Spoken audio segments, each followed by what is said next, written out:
Nous sommes ici à Gif-sur-Yvette, dans le quartier des Coudrais, qui historiquement a accueilli une usine de fabrication de radium. Et la démolition de la maison, vous voyez derrière moi, c'est l'aboutissement d'un long projet de réhabilitation. La maison en elle-même n'est pas polluée parce qu'elle est de construction récente. Elle a été construite bien après la fin des activités sur le radium. Jamais du radium n'a été manipulé à l'intérieur de cette maison. En revanche, elle a été construite sur un sol qui était déjà pollué. La raison pour laquelle nous la démolissons, pour pouvoir accéder au sous-sol et dépolluer les terres sous-jacentes. La maison était habitée, les propriétaires y tenaient beaucoup. Il a fallu de longues discussions pour amener les propriétaires à admettre qu'effectivement la meilleure solution pour eux, c'était d'accepter de vendre la maison à Landra et de se reloger ailleurs.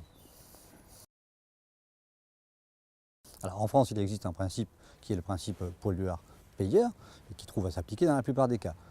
Sauf qu'ici, le pollueur n'est plus là pour assumer et pour dépolluer à ses frais. C'est la raison pour laquelle l'État se substitue au pollueur et assume les frais de dépollution. Pour vous donner un ordre de grandeur, ce projet-là, si on compte les montants engagés depuis les origines du projet, depuis les premières caractérisations, se montent à environ 1 million d'euros.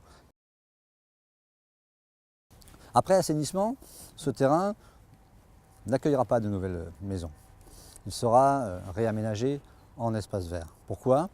Parce que c'est le projet qui peut présenter le meilleur compromis entre son coût et ses avantages. L'assainissement consiste en fait à l'excavation de terres polluées, donc entre 50 cm et 1 mètre de profondeur, à différents endroits sur le terrain.